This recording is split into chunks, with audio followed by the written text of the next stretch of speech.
હર ઘર તિરંગા અભિયાનનું આયોજન છેલ્લા અનેક વર્ષોથી કરવામાં આવી રહ્યું છે। હર ઘર તિરંગા અભિયાન એ દેશના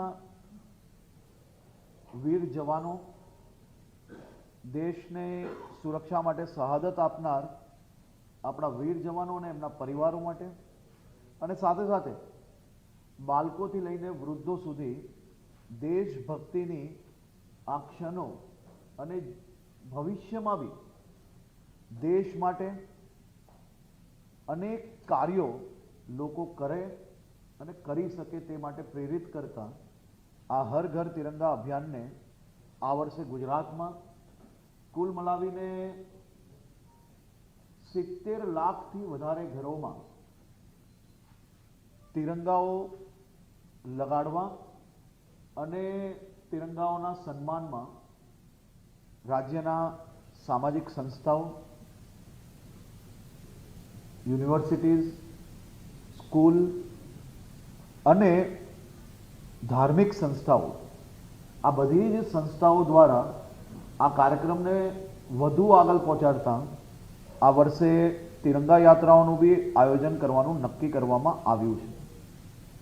દર વર્ષની જેમ આ વર્ષે બી ભારત પાકિસ્તાનની બોર્ડરોની સરહદોના ગામડાઓ હોય કે પછી મોટા શહેરો હોય, આ તમામ ક્ષેત્રોમાં તિરંગા યાત્રાઓનું આયોજન કરવા માટે સામાજિક સંસ્થાઓના ખૂબ મોટા પાયે જે કંઈ આયોજન છે એ કરી લેવામાં આવ્યા છે।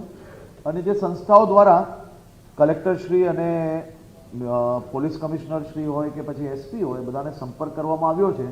તેવા 1200થી વધારે તિરંગા યાત્રાઓનું આયોજન માટે તારીખો અને પરમિશન માંગી લેવામાં આવી છે। આ જ દર્શાવે છે કે હર ઘર તિરંગા અને તિરંગા યાત્રાઓ એ રાજ્ય અને દેશભરના લોકોમાં ખૂબ જ મોટું ઉત્સાહનું, દેશભક્તિ માટેનું કેન્દ્ર બન્યું છે। હર ઘર તિરંગા અભિયાનને વધુ આગળ વધારતા આ વર્ષે 10મી તારીખે ગાંધીનગર ખાતે રાજ્યકક્ષાની તિરંગા યાત્રાનું આયોજન કરવામાં આવશે। 11મી તારીખે અમદાવાદ ખાતે આયોજન કરવામાં આવશે। 12મી તારીખે રાજકોટ ખાતે આયોજન કરવામાં આવશે। 14મી તારીખે વડોદરા ખાતે આયોજન કરવામાં આવશે। તે સિવાય રાજ્યના તમામ મંડળોમાં, એટલે કે તાલુકાઓમાં, ગામડાઓમાં અને જિલ્લા કક્ષાએ બી આ આયોજન કરવામાં આવશે। આ વર્ષે દેશભક્તિના આ કાર્યક્રમમાં 10મી તારીખે ગાંધીનગર ખાતે એક તિરંગા કોન્સર્ટનું બી આયોજન કરવામાં આવશે। 14મી તારીખે તમામ જિલ્લા કેન્દ્રો પર વિભાજન વિભીષિકાનો કાર્યક્રમ બી ખાસ કરીને 14મી તારીખે સવારે આનું આયોજન કરવામાં આવશે।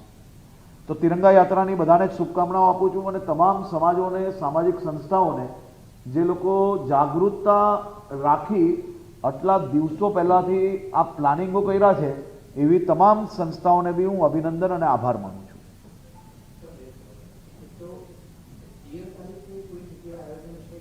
આખા ગુજરાતમાં 9 તારીખથી લઈને 17 તારીખ તકના આયોજન છે। એમાં આ જે મુખ્ય મહાનગરો છે એની તારીખો મેં આપ સૌને આપી છે।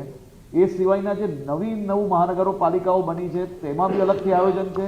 તેની ડિટેલ માહિતી આપ સૌ લોકોને પ્રેસ નોટના માધ્યમથી આપવામાં આવશે। આ રાજ્ય કક્ષાના કાર્યક્રમમાં મુખ્યમંત્રી શ્રી અને બાકી તમામ લોકો હાજર રહેશે। મહાનુભાવો,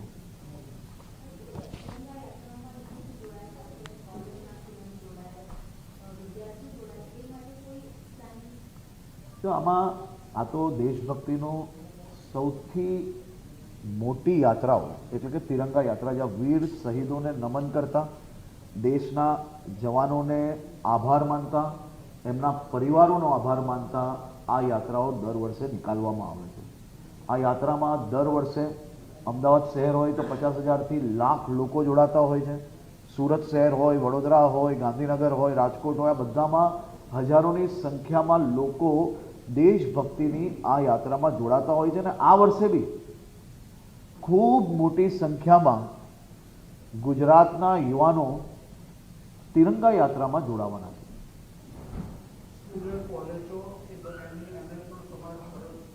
જી, એનો બી સમાવેશ છે અને ઘણું બધું ખુશીની વાત એ છે કે આટલી મોટી સંખ્યામાં કોલેજો અને યુનિવર્સિટી દ્વારા હજી તો ઘણા દિવસની સમય હજી ખૂબ વહેલો છે, તો એની પહેલાં મેં આપને કહ્યું એ પ્રકારે ઘણા લોકોએ તિરંગા યાત્રા નીકળવાની પરમિશન ઓલરેડી માંગી લીધી છે. આ લોકો પોતે આયોજન કરે છે. એ ઇન્ડિવિજ્યુઅલ કરે છે અલગ.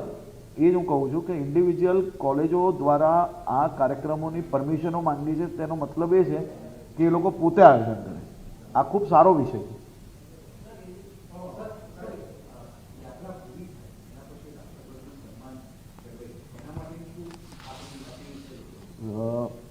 આપણે આટલા વર્ષોથી કરીએ છીએ અને મોટાભાગે કોઈ દિવસ કોઈ બી શહેરમાં આવી ઘટના તિરંગા યાત્રા દરમિયાન જોવા નથી મળી. અને ગુજરાતના પ્રત્યેક નાગરિકોને ધ્વજ માટે ખૂબ સન્માન હોય છે અને આપણી આન બાન શાન છે. ચેનલોના માધ્યમથી હું તમામ લોકોને વિનંતી કરું છું કે ધ્વજને ખૂબ જ સન્માનીય રીતે આપણે હર ઘર તિરંગા અભિયાનના માધ્યમથી જે ઘરે લગાડીએ છીએ તેમાં કોઈ બી પ્રકારે ધ્વજનું અપમાન ના થાય તે પ્રકારે જ એ ધ્વજને લગાવવું જોઈએ. અને ધ્વજને કઈ રીતે ફોલ્ડ કરીને મૂકવાનો હોય છે આવતા વર્ષે કામ લાગે તે માટે તેના બી ટ્યુટોરિયલ આપણે યુટ્યુબના માધ્યમથી લોકો સુધી દર વર્ષે મોકલતા હોઈએ છીએ.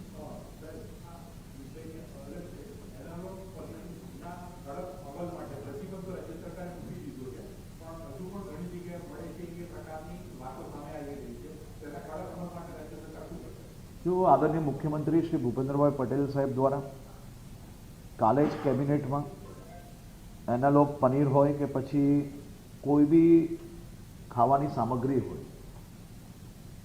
તેમાં કોઈ બી પ્રકારે ભેળસેળ ચલાવી ના લેવાય તે માટે કડક સૂચના કેબિનેટમાં આપવામાં આવી હતી. અને કડક સૂચનાના અમલ કરતા તમામ વિભાગો દ્વારા આ બાબતે ગંભીરતાપૂર્વક ગુજરાતના તમામ ગામડાઓથી લઈને શહેરો સુધી આ વ્યવસ્થાઓ બનાવવા માટેની ખાસ કરીને સૂચના આપવામાં આવી હતી. અને તેના પર અમલ કરતા વિભાગો દ્વારા એનાલોગ પનીરનું તો ઓલરેડી નોટિફિકેશન કાલે આવી ગયું છે, પરંતુ તે પછી બી સરકારના આ પ્રકારના પરિપત્રને જે લોકો માને નહીં અને લોકોને સ્વાસ્થ્ય જોડે જે છેડા કરવાનો પ્રયત્ન કરશે તે લોકો જોડે સરકાર દ્વારા કડકાઈપૂર્વક કામ કરવામાં આવશે. અને આ બાબતે ભવિષ્યમાં અમે એક ટાસ્ક ફોર્સ બી બનાવીએ છીએ જેમાં તમામ વિભાગો બી સામેલ હશે. એટલે આ સૌ લોકોને માત્ર ભેળસેળવાળો સામાન ઉપયોગ કરવો એટલા જ પૂરતું નહીં, પણ અમે આ લોકોને ખૂબ મોટા ગુનેગારની નજરેથી જોઈએ છે. જે લોકો રાજ્યના નાગરિકની સ્વાસ્થ્ય જોડે છેડા કરે તે લોકોને નહીં જ છોડવામાં આવે. અને આ બાબતે ગંભીરતાપૂર્વક રાજ્ય સરકાર પગલાં ભરશે.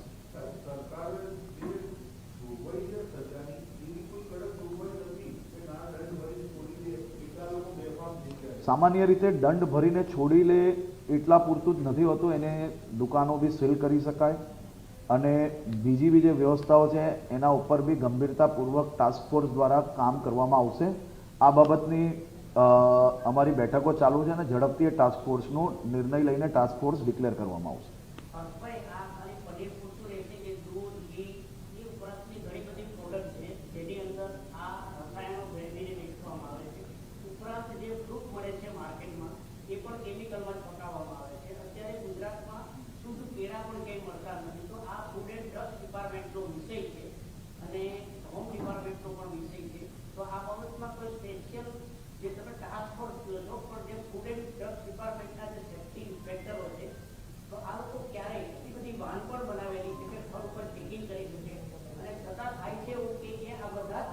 આ તમામ વિષયોનો જવાબ મેં પહેલા જ જવાબને તમે અગર શાંતિથી સાંભળશો તો બધા જ વિષયો મેં લઈ લીધા છે.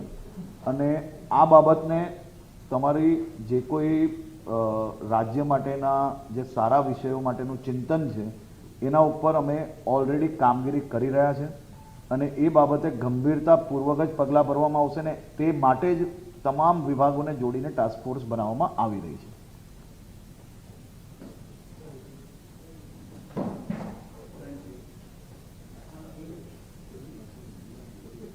देश के लोकप्रिय प्रधानमंत्री आदरणीय श्री नरेंद्र भाई मोदी